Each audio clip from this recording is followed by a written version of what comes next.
We're the travel agents coming to you with tips, tricks, interviews, and voyages by cruise. The travel agents bringing you the latest travel news. Welcome to the Travel Agents Show. My name's Will, I'm your co-host, and I'm here with... I'm Brian, your other co-host. And at the tail end of 2020, I went on a trip to Sedona in October. I went with my friend Mike, who is here today. Hi, Mike. Hey. How's it going, man? Thanks for coming. Thanks for having me on, man. Yeah, absolutely. And at the end of the year, Brian went to Sedona himself in his Southwest trip, which we're going to have an episode on independent, but he's going to be able to speak on his experience in Sedona while he was there in December. Right. Yeah. Sedona was just one of my 6 stops on a Southwest trip. So I'm looking to you two as the Sedona pros, but I'm eager to share about my experience as well. Yeah, and I think it'll be really interesting just to see where the lines cross and where the differences are. But to introduce the trip, Mike and I and our wives, we were in Sedona for 3 days in October for a weekend trip. We got to go to the Grand Canyon. We spent some time in Flagstaff, Arizona. We flew into Phoenix International Airport, and then from there we drove 2 hours to the town of Flagstaff, where we kind of set up base, where we were able to be a little bit more central to the Grand Canyon and Sedona. And we found that was kind of a sweet spot for us to be able to see so many different parts of Arizona in the Sedona area. What do you think, Mike? Do you think Flagstaff was a pretty sweet idea to stay? I do, yeah. Especially, we were trying to do everything at a reasonable price. Yeah. And, where we're at in our lives, I think it's kind of nice. There's a real cool culture in Flagstaff too. So it's got a lot of young, authentic, kind of creative vibe going on there. So it was fun to be able to visit Sedona, but also get the Flagstaff experience too. Yeah, Flagstaff is really cool in that it seems like it might be a college town. It's got a university there, and a lot of the culture of Flagstaff is coming from the university. Right. But we're here to talk about Sedona. And what's so great about Sedona is that it's centrally located and surrounded by these red rocks. And we're going to talk about those red rocks. And it's going to be in our next segment, Defining Words, where we like to give 3 words that define our trip. Here's 3 words to help you. Here's our defining words. Our first word, Mike's going to talk about it. So I had to go with Red Rock Views. I know that's 3 separate words, but it's one. It's one idea. And yeah, so I mean, no matter where you go in Sedona, I think the highlight is that you're going to get a view. And whether you're at a coffee shop or whether you're doing some hiking or whatever, you're going to end up with just a beautiful backdrop. Whether it's morning time, mid afternoon, or of course the sunset is probably the highlight. So. Yeah, absolutely. One of the most gorgeous backdrops I've ever seen in a trip that I've been a part of. And yeah, like you said, it's so cool. You can go to a cafe and get a cup of coffee and you're looking at this gorgeous view. It's beautiful there. The weather is really great. I think in October it was around 60 degrees. So it was still warm and you completely fine with being outside and just having a good meal or a cup of coffee. And it was just wonderful. It's just one of those destinations where, at least for when I was there in December, there's not a cloud in sight. Everywhere you look is gorgeous. You take your phone, your smartphone, your GoPro, I don't know, you just start recording and you're just happy because everything's bright. Yeah. You're coming from Northeast Ohio like us. We're all sad. What's that? Seasonal depression disorder. Yeah. Yeah, exactly. Yep. We have a, case of that. Get to Sedona. It's sunny. It's beautiful. It's warm. And I want to go back.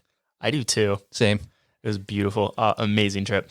And one of the great things about Sedona and its area is the hiking. There are a lot of opportunities for great hikes, beginner to experienced. And I think, Brian, that's one of your defining words, right? Hiking? That was.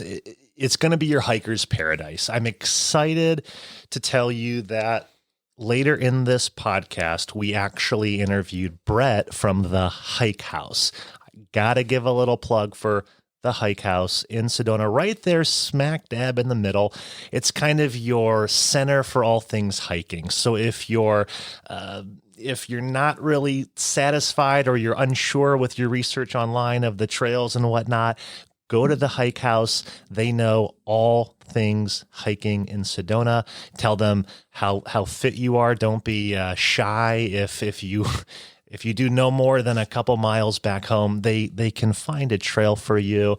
You can even rent a guide. Yep. Who will someone be who will your Sherpa, right? Is that the word Sherpa? Yeah, I think Sherpa. Yeah. They will carry your equipment. They'll feed you. They'll prepare a meal for you. And They'll probably carry all of that. They'll for you. probably carry you when you eventually pass out. I'm sure if you ask nicely, that might be able to do that. Yeah. Or if you're just looking for like a map and some suggestions, I actually ended up going in there and getting a whole bunch of Christmas presents for my nieces and nephews. They had great little ranger books, which were educational, and I'm destined to get my nieces and nephews educated on travel. Nice. So if you're a big hiker and you're looking for the place to go, Sedona might be one of the locations to put on top of your list. Later on in the episode, we'll talk about some of our favorite trails and some trails that we recommend that you check out. But for me personally, for one of my defining words, it comes down to stargazing. Here in Ohio, our stargazing is basically non-existent. There's so much light pollution here on the East Coast that you don't get a great opportunity to see some of the stars that are out there. But when you go out west, as soon as you land, if it's nighttime, you're going to be blown away by the different stars that you see. It's crazy. It's something I've never seen before. And I've been to places that I thought were pretty dark and kind of desolate. And no, this is a lively place, and it's got such a little light pollution that there's just great opportunities for stargazing. And I thought that was a really cool, just totally new experience for me coming from Ohio. Yeah, and just to touch on that, I feel like there's this misconception that wherever there's good stars, it's because there's not a lot of light pollution. Therefore, maybe there's not a lot to do in that town. I think that's really something we're going to stress this episode: how much there is to do in Sedona. And I'm eager to get to that, but don't be fooled. It is a gem in between your Flagstaff and Phoenix, and it is so worthy of your time. Yeah. All right. So one of the next segments that we're going to do is our highs and lows of the trip. Sometimes things are good, sometimes they're bad too. It's highs, lows coming to you. So with this segment, what we like to do is we like to talk about individually our highs of the trip. And then, of course, we'll top it off with a low. Something that wasn't necessarily exciting, but something we hope to educate our audience with. And without further ado, we'll talk about our first high. Who wants to go first? Brian? Mike? I'll go. All right, Mike. All right. Well, I would say that my high for the trip was absolutely hiking Cathedral Rock. And so that is kind of in the heart of Sedona, and it is a red rock formation that you can climb. Even just looking at it, I mean, it looks like it had to be created. I mean, it's got these kind of Roman Catholic. Looks surreal. Yeah, I mean, it's unbelievable. And so the climb up there, it was cool because I would say it was kind of a difficult hike. It was. But it's cool because there was kids doing it. There was young people, older people. If you take your time and you just watch your step, you can get up there. I would say the average person could probably make it up there. You might be sweating by the time you get to the top, but you can make it up there. And the views are absolutely spectacular. Incredible. They were incredible. And I thought it was cool when we got to the top. There was definitely a couple other people there, and it feels like you're at the very top. But then a couple other people pointed out to us to keep going. Yeah. So we kind of took the trail. When you're looking out, for us, basically it was on the left-hand side of the main view that you get to the top. You kind of keep going up, and you get a little secret private view, which is cool. You kind of go up maybe another couple hundred yards, and you get to a really cool spot where you're tucked between two rocks. And it's almost kind of like a canyon. It's like feel. A canyon, yeah. And so you're kind of tucked between these two towers, and it was just absolutely stunning. It was a little more private. And so, yeah, almost if you got a date, that's the spot you want to bring your girl or boy or whatever. Yeah. It was a really cool experience. So, Mike, for Cathedral Rock, are we talking is that going to be a half day? Now, half day touring is really going to be in your 3 to 4 hour realm where you don't have to pack a meal in your backpack, or is it really that full 6 to 8 hour day where you want to be conscientious of things like bringing food and things like that? Oh, that's a great point. Well, for us, we made it probably like a 5. I would say like a 5 hour. 4 or 5 hour trip. took our time. We Enjoyed did the views. We did, and we also went at a busy time. We did. Was it Memorial Weekend? Is that right? Labor Day, maybe. no, Labor. that was a different trip. It was some kind of holiday. I can't remember exactly. I can't remember. But but it was. I would say it was probably a little more packed than usual. It was a bank holiday.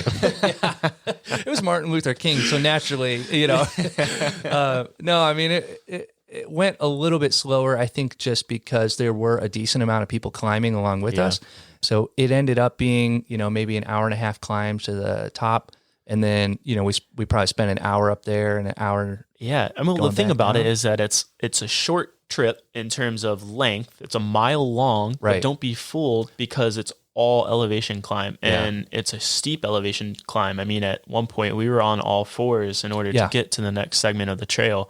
And that was a interesting experience to say the least. I wouldn't say it's quite bouldering, but it has elements of bouldering. It was definitely some hand over hand. I mean, it's not just a easy marked out trail. I mean, be prepared to have your butt covered in red rock dust from the way down.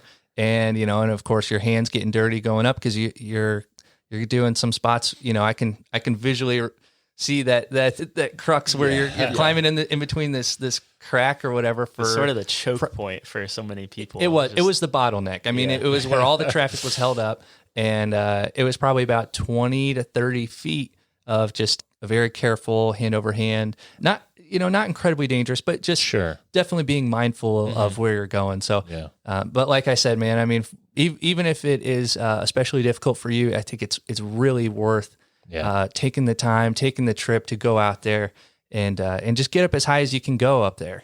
I agree. And one thing I recommend with this trail in particular is if that you're going to go, to be mindful that parking is pretty scarce. It's a very popular trail. So if you want to go, I recommend doing it pretty early or later in the day outside of peak hours. But it's a pretty busy trail and you're going to be hard pressed to find a parking spot, let alone a good parking spot. Did you pay for parking? Was it free? No, it was free, thankfully. Yeah, that's. I think all of the parking spots or all the trails that we did, the parking was free.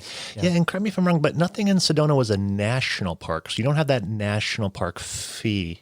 So Sedona is kind of like between several national parks. Sedona itself is not located in a national park, but the trails. Yeah, the trails are. So Cathedral Rock National Park, and the whole area is just kind of scattered with national parks. So get that annual pass when you go to the Grand Canyon and Zion and Bryce and all those parks in Sedona. That's perfect. Yeah.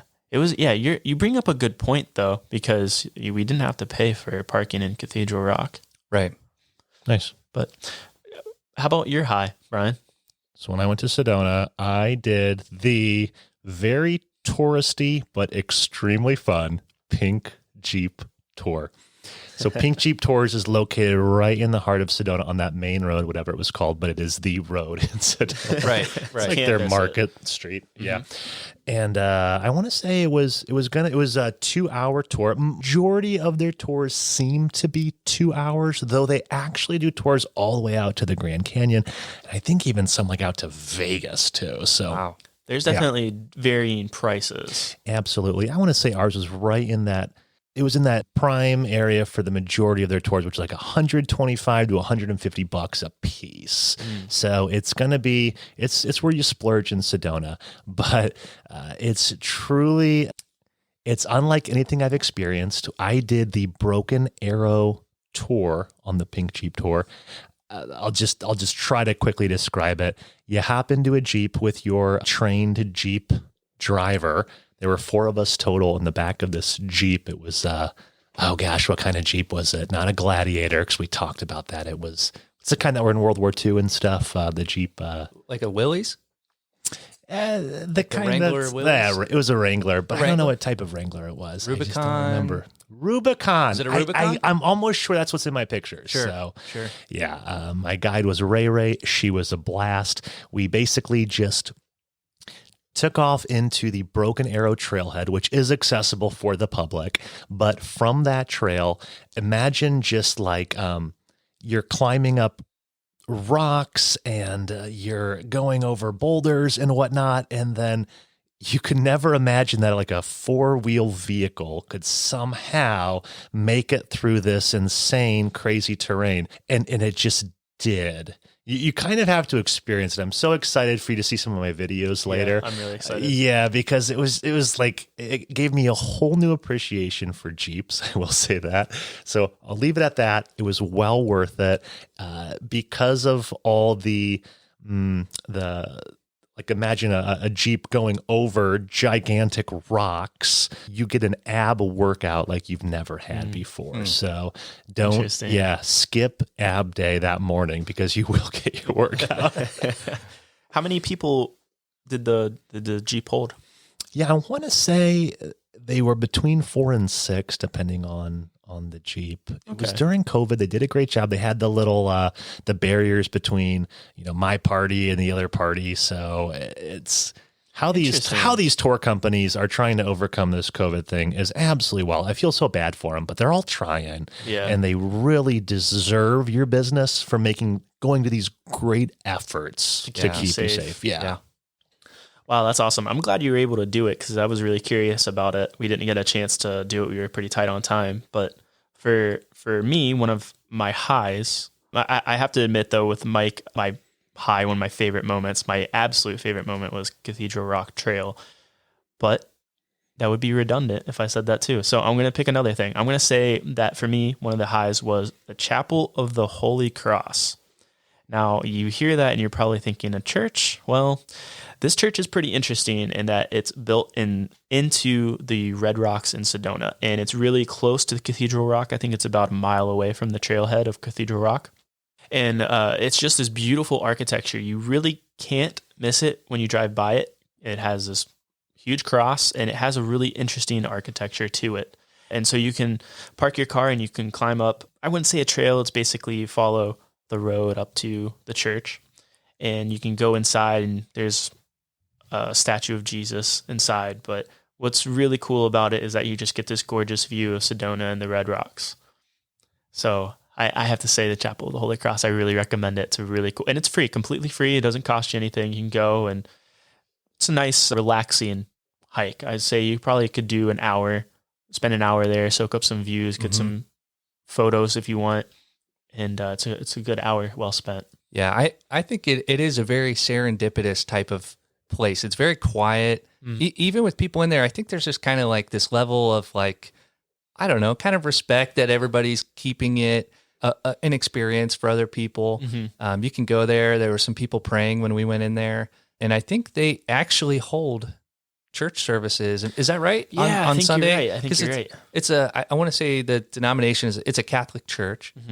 And you could actually attend services there. But yeah, I mean, it just feels like a kind of a cool experience to go in there and just be able to look out over the Red Rocks. It's pretty cool. I enjoyed it a lot too. So if you're interested in some unique architecture or some really cool views, I highly recommend it, and it's free. So, So one of the other parts of this segment is talking about our low point of the trip. And we don't like to talk about too many lows.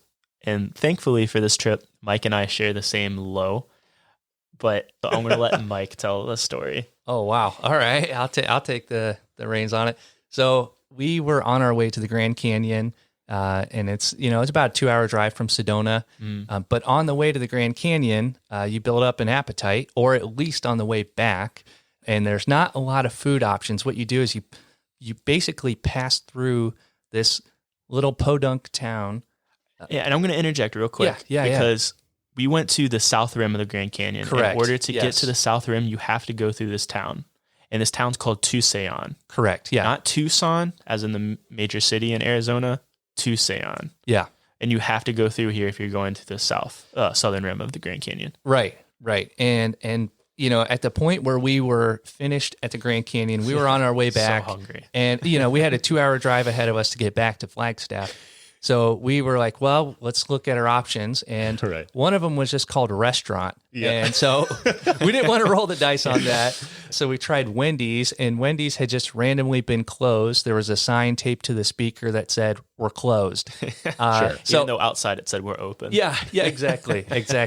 So that was a little bit of a letdown. And then we finally found ourselves going to McDonald's, which was definitely not on any of our top of our list, but we were very hungry. So we go in there, we order some food, a little bit of a language barrier, even, it's just, I would say people that speak Spanish predominantly were working there at the time.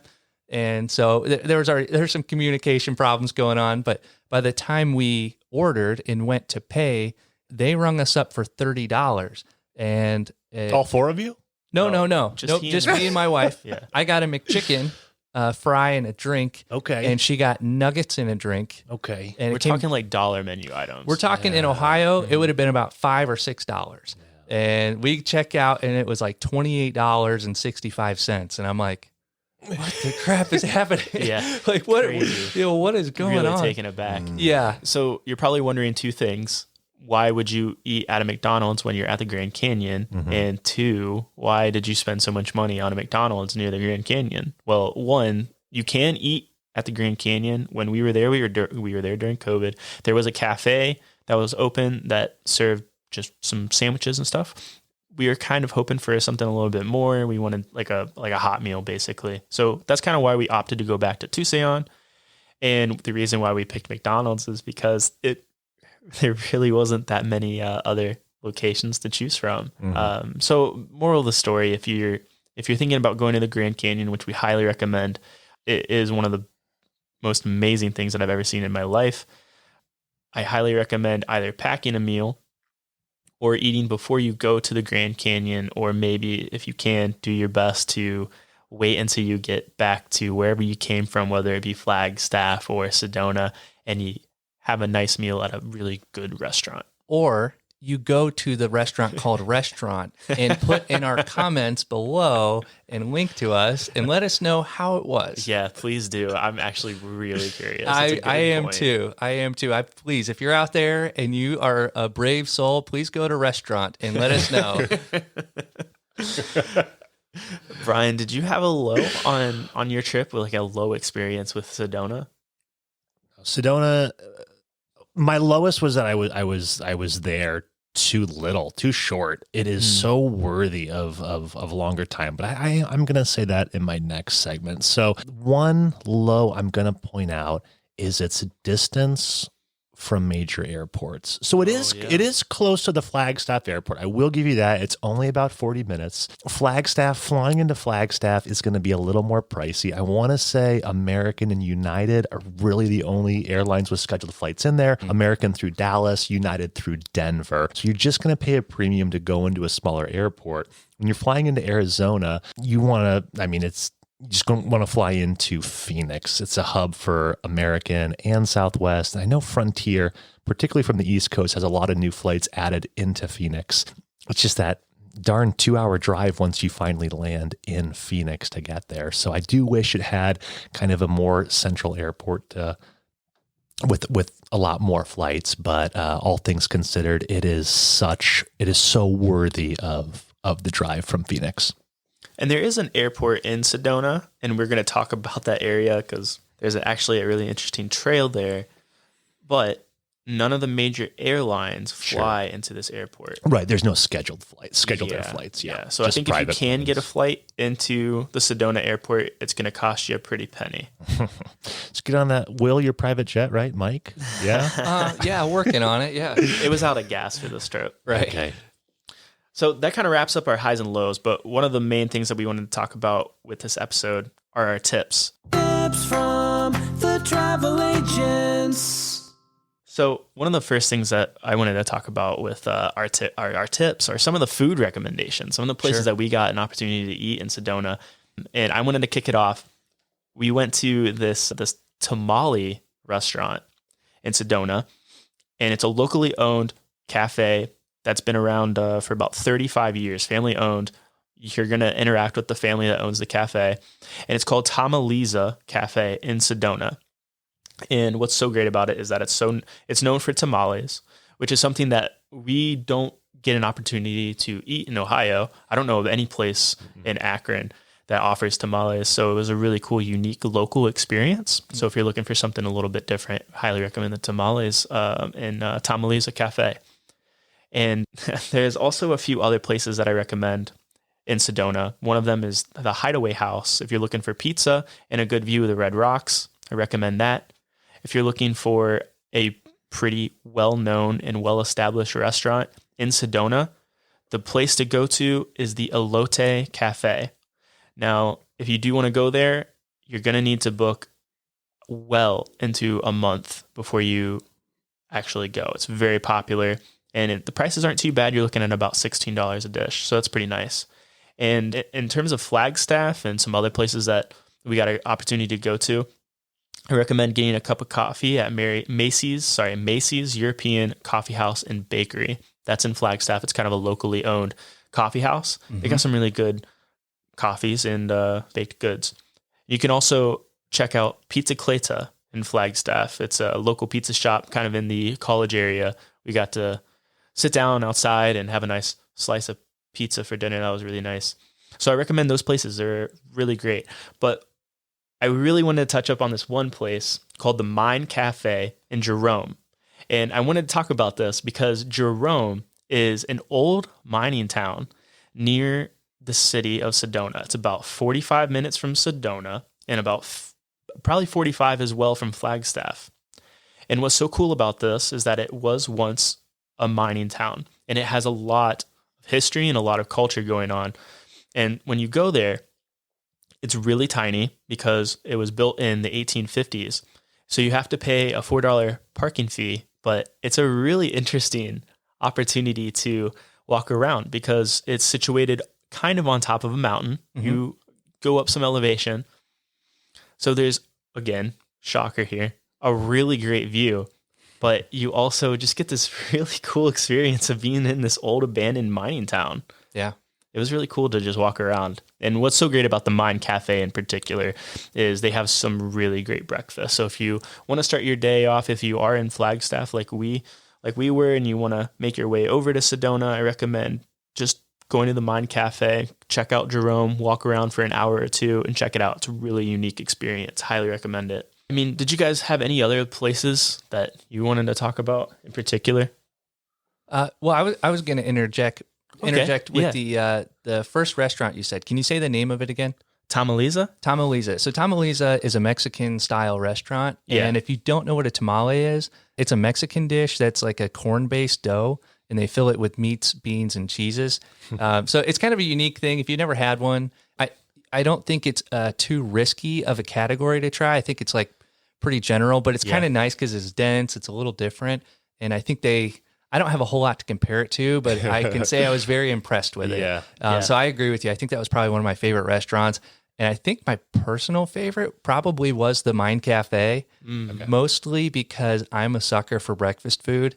And I mean, like they did a phenomenal job to the cup of coffee, to the eggs, to everything that you get there, man. They just did a really good job.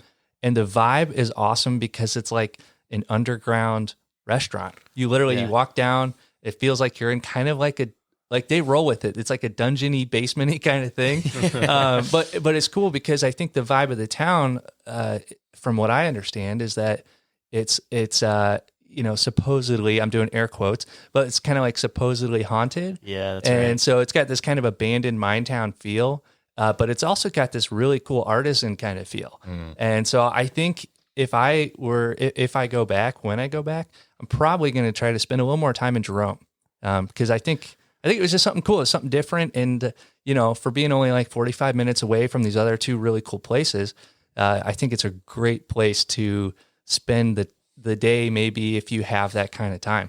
I agree completely. Right. As opposed to the natural beauty of Sedona. It's just this nice, very dungeony town, It is. Did I sell it on that? Did I sell it? I'm I sold. know. Yeah. No, I didn't get to go to Jerome, so really I'm speaking out of jealousy, but I will echo what you both said on the Tamaliza Cafe. My buddy Steve and I went there based off your recommendation, Will. I texted you and said, "Hey, where should we go for lunch? Where did you go 2 months prior?" You said, "I'll go to Tamaliza."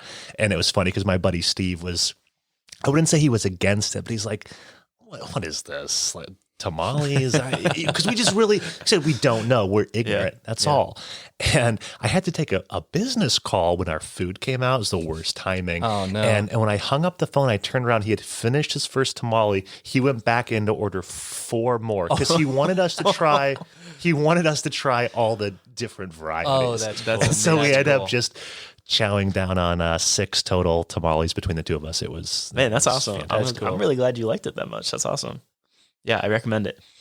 So that kind of leads us into activity recommendations. Some of the things that we didn't talk about, but we still want to recommend. And one of the first things that I want to talk about is the Arizona Snow Bowl. It's an area that used to be it's still next to a volcano. It's a dormant volcano, and it used to be a lava field. And all of this wonderful growth is there. And situated in this area is a ski resort. And you can take this ski lift to the top of the mountain, and you get this wonderful view. It's about $20 a person, and it lasts about 30 minutes or an hour. And we got mixed responses. We didn't get a chance to actually do the ski lift part, and we really wish we did when we got there. Yeah, because it looked incredible. But what makes it worth it, even if you can't do the ski lift, is the area itself. All of this rich flora, I guess, so to speak. They have these golden aspen trees that are gorgeous. They're really, really cool. It was a really great place to set up a picnic and just have a picnic lunch. We saw so many people doing that. So I really recommend checking out the Arizona Snow Bowl. It's really cool. Yeah, and to add to that, we went what was actually the last day of the season. Yeah. And so if you are looking to do that, I think, it's a great time to go in October because the golden aspens are they're absolutely stunning.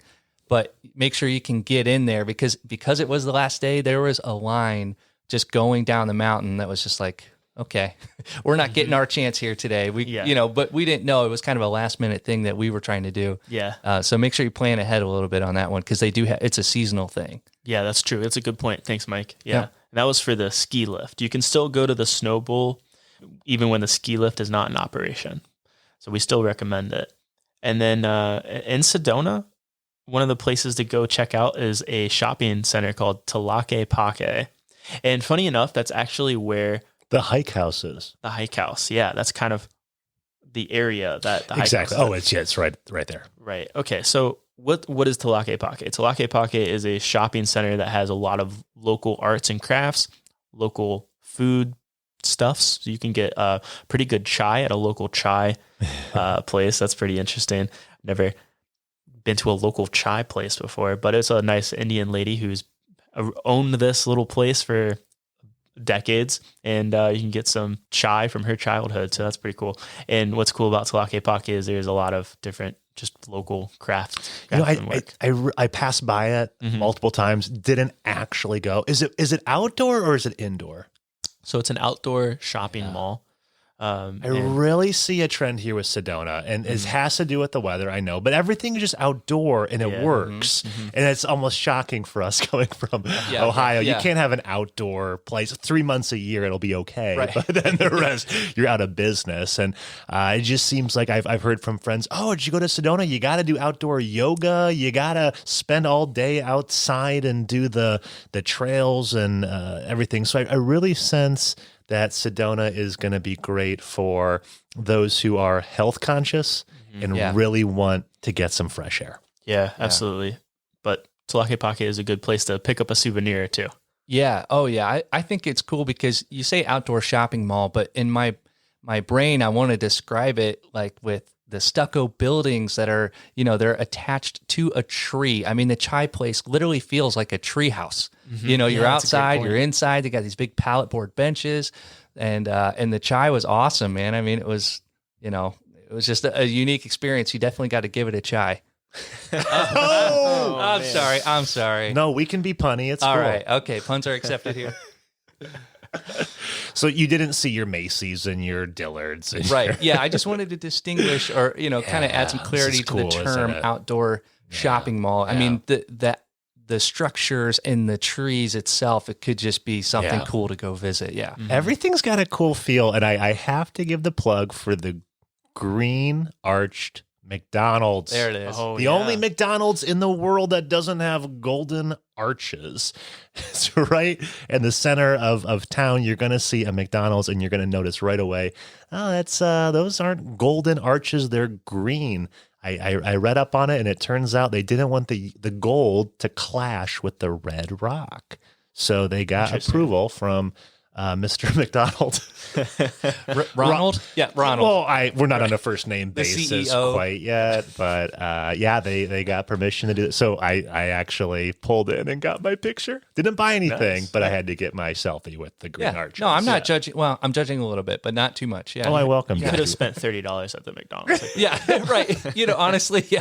I don't think I have any room to talk. I wish I would have just gotten a selfie and left. Your negative McDonald's story is equivalent to the positivity of mine. Yeah, they balance out true. a little bit. Yeah. they balance out. There are a few locations that I wanted to talk about that I still recommend that you check out or read upon and see if it's for you. Mike actually went to one of these locations on a previous trip, and that's Slide Rock Park. So basically what Slide Rock Park is, it's a location where there's this 80-foot natural water slide, and you can go and basically just slide down this this natural rock slide. So it's a pretty cool little park that you can check out, one of the longest in the United States, one of the longest natural water slides in the United States. So I recommend it. It seems like it would be a thing to check out. And similarly, there are a few other trails, one of which is the Devil's Bridge Trail, where you might have seen a picture of this.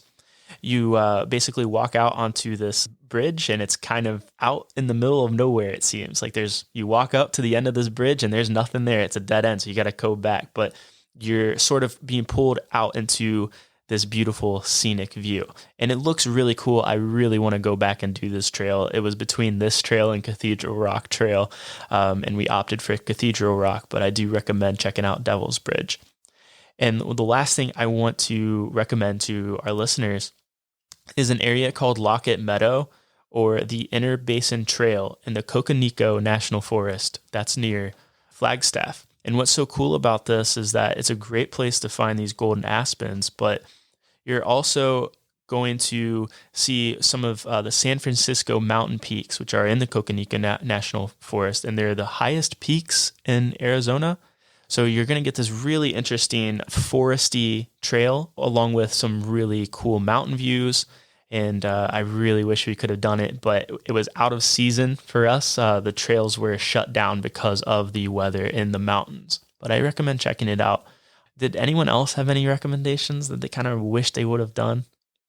Yeah, well, I will say, because it was my second time going, I think the first time that I went there, we stayed at a place called Sky Ranch. It's a motel, hotel, whatever you want to call it. But it's up by the Sedona airport, which is also where we went for stargazing. We actually parked in the Sky Ranch parking lot to do our stargazing.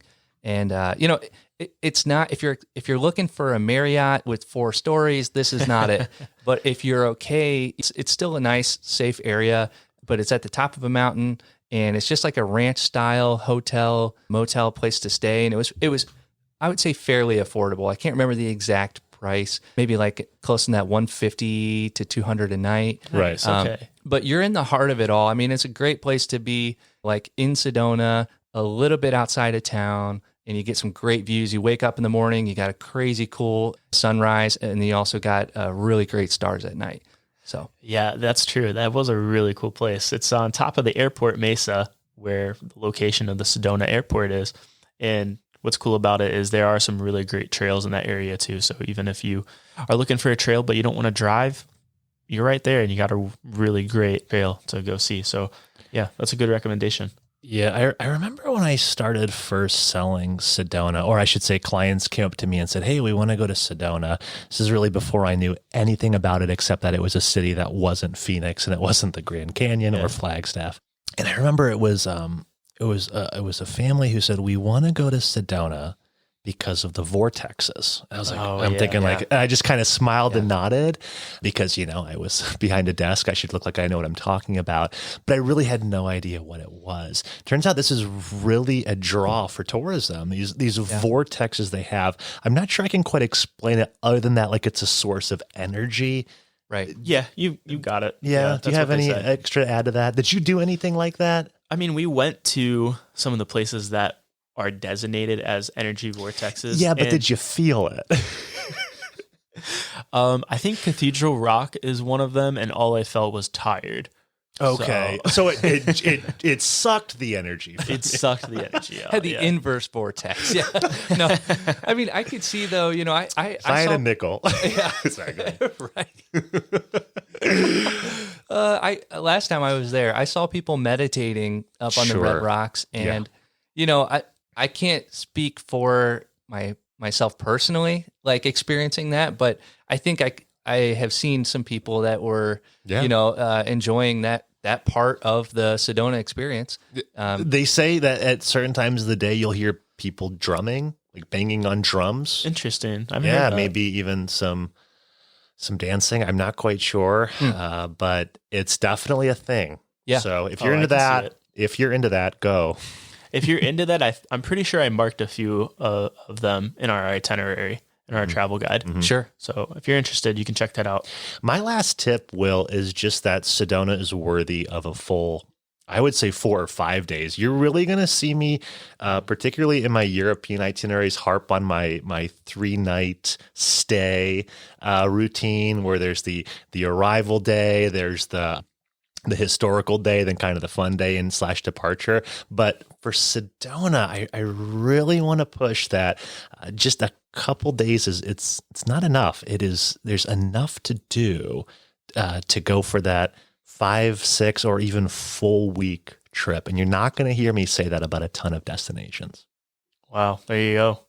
That's quite the statement. I like it. Yeah. I agree. There's a lot of stuff to do in the surrounding areas. You won't get bored in the area, that's for sure. You definitely need a car. It's true. Yeah, you need a car to maybe rent it or Driving is easy. Yeah, it's just Wasn't bad. A lot of roundabouts. No big deal. yeah, it's like pretty quiet on the roads. There's really not a lot of traffic. There's traffic inside Sedona, but nothing more or less. There's also 2 routes if you do stay in Flagstaff to get to Sedona, and they're very different. One route is more of the highway, and I think it's about, I want to say, an hour and 5 minutes on average. The other route, I want to say, is like 45 minutes.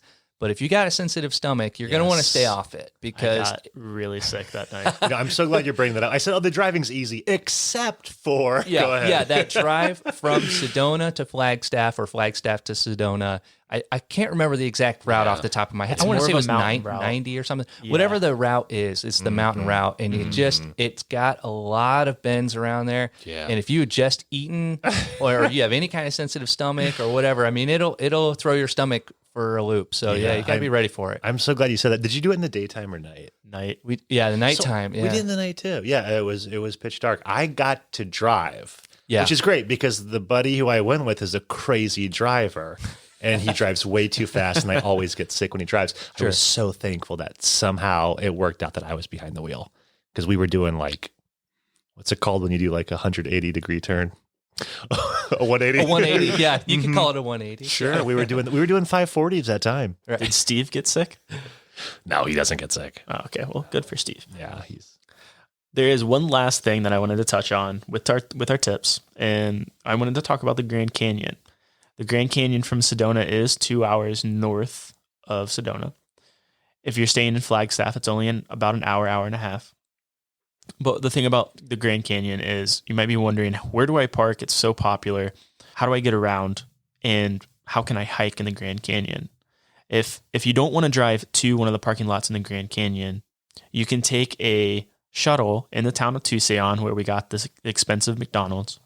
You can take a shuttle, and it's free, so I believe, to get into the Grand Canyon. And if you want to see the rim, but you don't want to walk the entire rim, you can take shuttles too to see different points outside the outer rim of the Grand Canyon. So that's pretty cool. During COVID, the shuttle from Tucson to the Grand Canyon was closed. We had to drive in, park, and the shuttles, we didn't see any shuttles working like inside the park either, taking anyone from any ports of the outside rim or anything like that. And another thing is that I think the entrance fee to get into the Grand Canyon is $30. 30 per private vehicle, yes. Yeah, 30 per private vehicle. And then the last thing I want to talk about is basically if you're going to hike in the Grand Canyon, you need to be prepared. It's cold up top, but the further you go down the canyon itself, it gets hotter. So you need to prepare yourself for that in general. And a lot of people that go down and because you're going a descent, they think that, oh, I can go down to the Colorado River, which is a really far hike, and then come back. But I wouldn't recommend it for everyone. They say it's a 24-hour hike, but some people are able to do it faster than that. And I just recommend if you're doing a half day or a full day and you only have a day there, I recommend checking out the sites in the Outer Rim. It's incredible. We had a lot of fun. Yeah. I think that wraps up for the tips. Does anyone else have anything they wanted to talk about? I guess we'll go into standby items. Please. It's safety and other info with standby items. Here we go. So with our standby items segment, we like to talk about miscellaneous things that we didn't have time to talk about. And in this segment, we kind of wanted to talk about traffic, what to expect with Sedona in terms of the traffic, or maybe some safety, or how to dress for the weather in the area. And for me, I think with the weather, what's interesting about Arizona is the weather changes really quickly. You might land in Phoenix and it's really, really warm, and you drive 30 minutes and it's snowing and it's really cold and you need a winter jacket. And it's like that. If you're going to go to Flagstaff, if you're going to go to Grand Canyon, if you're going to go to Sedona, the weather is going to be different. It might be 30 degrees in Flagstaff. It'll be 60 in Sedona. It might be 70 in Sedona. It might be 30 at the Grand Canyon. And then if you go to the bottom of the Grand Canyon, it might be 100 degrees. So the weather just fluctuates like crazy. So you need to understand that if you're going to go to these different locations, you might need to dress entirely different than if you're just going to do time in Sedona. Yeah, but it's a dry heat. Sorry, we had gone too long without anyone saying that. Yeah, right. Which whenever someone talks about Arizona, in Arizona talk. Yeah, we almost made it. But it's a dry heat. Yeah. which I guess is true. I mean, but like if it's 95 in July, like it's still 95. Right. But it's a dry heat. But it is. Yeah. So exactly. you can do anything. Other standby items, I mean, it's great. Bring money. There's great stuff to buy. Great souvenirs there. Think about friends and family for their birthdays or holidays. Go to the, how do you say the outdoor shopping area again, Will? Tlaquepaque. Yeah, go there, bring money, buy some cool art, some cool souvenirs. It's great. How was the traffic when you guys were there, like in Sedona? When we were there, the traffic was pretty crazy. It took like an hour to get into the city, something like that? When we first got into Sedona, it was a little packed, yeah. Yeah. It also was, I think it was Memorial Day weekend. It was that. We still holiday. We don't remember. We went on holiday, okay, and it was busy. Yeah. What was the weekend? Well, I want to say you were there in October, right? Yeah. And I was there in December. So technically you were shoulder season, I was off season. Okay. Yeah. That makes sense. But for me it was fine. There was very, very few people. You were able to get around okay. Yeah, it did. It got chilly in the evenings. I want to say it dropped down to 55 or so. So if that's an issue, but even in December in the daytime, it was high 60s, 70s. So I really recommend it. Interesting. I do remember talking to a local in Sedona, and I believe they said something along the lines of the population of Sedona is something like 12,000 people, but they get an annual visitor count in the millions. I think it's 1 million or 2 million. Right. So there's a lot of people going to this little town, and you might get stuck in traffic. So that's something to be mindful of if you're looking into it. Yep. You had it right. Well, so it's 10,000 people that live there, and then 3 million visitors per year. Yeah, something really crazy. I could not even basically imagine. Like Ohio. Just a little different. Just a little different. I think that's all I wanted to talk about with standby items. How about you guys? Something I think is kind of cool, and this isn't for everybody, but I can remember by Slide Rock and on our way to the Grand Canyon, we passed these little, I'm going to call them Native American style shops. Oh yeah, yeah. And I don't know. I have a background in that, so I really appreciate it. I think it's kind of cool to see, arrowheads and bearskin rugs and all that kind of stuff. So if you're into that, there's definitely kind of a plethora of those cool little shops. And there are some Navajo tribes that are close by. So if you want like an authentic Navajo rug, I know in Tlaquepaque they sell them. Bring your wallet, take out your second mortgage on your home. They're really nice and really expensive. They're beautiful, but for a small, like the size of a welcome mat, it's probably about $300, $400 just for a little guy.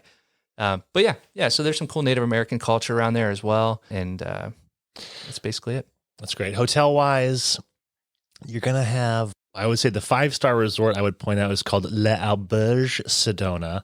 That's gonna be your super classy, beautiful 5-star hotel. You also have the Hilton, and then quite a few of just local hotels that are, in the off season, it's going to be that $150 to $200 a night.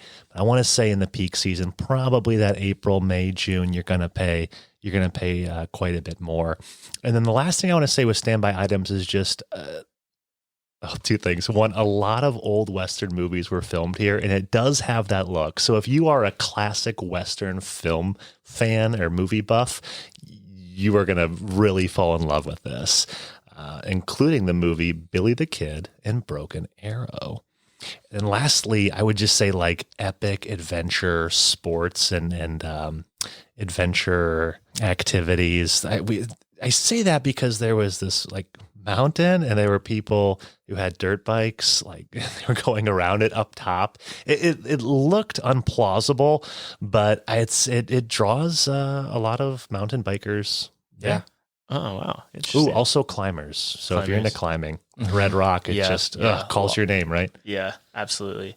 Another thing to keep in mind too, if you're into spas and stuff, Sedona has a really great spa culture. A lot of great places to get a massage or do any other type of spa activities. Yeah, but I think that wraps up the show. Mm-hmm. I think the last thing is just going to be chatting with Brett. Yeah, about all the great hiking in Sedona. Yeah, that's a good point. Yeah, we do have that coming up. We have our interview with Brett from the Hike House. Absolutely. It's interview with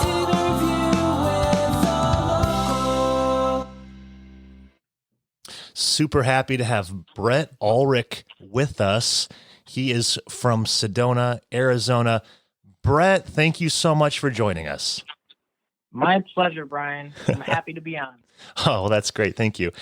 Can you start off by just telling us what is your background in Sedona? How long you been there? Where exactly do you live? Yeah. So I've been in Sedona for actually a very short period of time. I've been here for 4 months. But don't let that fool you. I am a hiking guide here in Sedona. The first month I was here, I was not employed, so I was hiking every single day. And this is just a magical place. I live right in Sedona. This is a place that has everything you could possibly need and more. So great to hear. And I'm so glad you mentioned hiking and that you have done a lot of hikes, because everybody wants to know, or at least should know when going to Sedona, about the hiking. So can you just give us your overall thoughts and knowledge? What would you tell someone who likes hiking, who's interested in hiking, and wants to come to Sedona for that? Well, Sedona caters to everyone when it comes to hiking, from beginner to expert. From the Hike House, you can access over 100 trails within 15 minutes of driving. Sedona is the day hike capital of America. We have over 150 trails here in Sedona. Really, the best trails are the ones that are within your ability, that also deliver the things that you want to see, whether it be red rock views, natural arches, or stunning greenery. There's so much to see. And one thing we really pride ourselves on here at the Hike House is being able to help you narrow those trails down and give you the best experience. Brett, I'm so glad you mentioned the Hike House, and I definitely want to make sure the Hike House gets a proper shout out and plug here. Can you tell us about the Hike House? Yeah. So the Hike House is Sedona's premier outdoor retailer. We sell apparel, hiking gear, footwear. We also have a ton of great information on the trails in the area, maps. Most of us here at the Hike House are also hiking guides, such as myself, and most of us spend many hours outside every single week hiking the trails in the area. It's your one-stop shop for everything hiking in Sedona. So, Brett, if I came to you and I wanted a hiking guide, how would that work? Would I just walk into the Hike House and ask for a hiking guide? Yeah, you could. Yeah, we don't usually do day of. I highly recommend that if someone is planning to take a trip to Sedona, they call the Hike House ahead of time. That way we have time to reach out to our guides and see who's available. I would say minimum 3 days prior would be best. And then if I did book a hiking guide, how would that work in terms of, would I meet you there, or would we meet at the Hike House and then there would be transportation provided? I ask because going to something like Cathedral Rock Trail, and it's so popular, it's so busy, it was really difficult to find a parking spot. So we have 40 trails that we're permitted to hike on. Some of the popular trails like Devil's Bridge and Cathedral Rock, nobody in Sedona has permits for those just because of the volume. But what I would have you guys do is meet me here at the Hike House. I would provide you with a backpack, food, water. If you wanted me to carry your food or water for you and you didn't want to have a backpack, I could do that as well. Most of our other guides would be very comfortable doing that. And then we'd talk about some of the options, some of the trail options I'd have planned out for you. And then, as of right now, we are taking separate cars to the trailhead, just, kind of following COVID policies and things of that nature. All right, that's perfect. Thanks for sharing that. One more hiking question for you. What are some of your favorite hiking spots that you recommend for new arrivals to Sedona? State Canyon and Doe Mountain are two hikes that I love starting people on. State Canyon is 2.4 miles round trip with 192 feet of elevation gain. So when you're first arriving, this is an awesome trail to just get the legs moving and have some really, really stellar views. There's a lot of greenery, tall red rock cliffs on either side of you. And then Doe Mountain is just next door to Fay. And this is one of my favorite sunset hikes in the area. If you're looking to catch a sunset, this is the spot. Reason being, it's 1.8 miles round trip. So that's less than a mile back to your car after the sun sets. Gives you plenty of time, no need for a headlamp or a flashlight. The trail climbs 524 feet, and it puts you on top of a flat table mountain that you can hike all around. But this is such a cool sunset spot. A little bit longer hikes. I mean, I have so many. Cibola Pass, Jordan, Soldiers Pass, and Brins Mesa. Those four trails make an awesome 5.2 mile loop. If that's something you'd be interested in, this is something I really like to go into detail in store. But it's an awesome trail, 800 feet of gain. There's this massive natural sinkhole on that trail that is really, really cool to see. Wow. And then the last trail I want to touch on is the Hangover Trail. So I'm kind of giving you a short 3 mile, 6 mile, under 9 miles. So the Hangover Trail is 8.4 miles round trip with 820 feet of elevation gain. This trail has spectacular views. And my favorite thing about the trail is how green it is. The vegetation on this trail is so diverse. We're at the perfect elevation here in Sedona that we have, high elevation plants and low elevation plants kind of in this beautiful mix. So those are my top 4 trails. Great. Brett, do us one quick favor and just give us those 4 trail names again and their mileage. Okay. Fay Canyon, 2.4 miles round trip, 192 feet of elevation gain. Doe Mountain, 1.8 miles round trip, 524 feet of elevation gain. This next one is 4 trails combined to make a loop. Cibola Pass, Jordan, Soldiers Pass, and Brins Mesa. It's 5.2 miles with around 800 feet of gain. And then the last one is the Hangover Trail. It's 8.4 miles round trip with around 820 feet of elevation. It's good you give us elevation gain. It's something I don't think of here in Northeast Ohio, but it's so important because it doesn't, we just look at like mileage because all of our trails are pretty flat here with some hills, but you need to know that because actually out west, like it really doesn't matter how long a trail is. No, it's all about the elevation. Yeah. Case in point, the Grand Canyon. So, Brett, do us a favor as when your I don't know, friends and family start coming out to visit you there, hopefully here in 2021. As a local, where are you going to take them?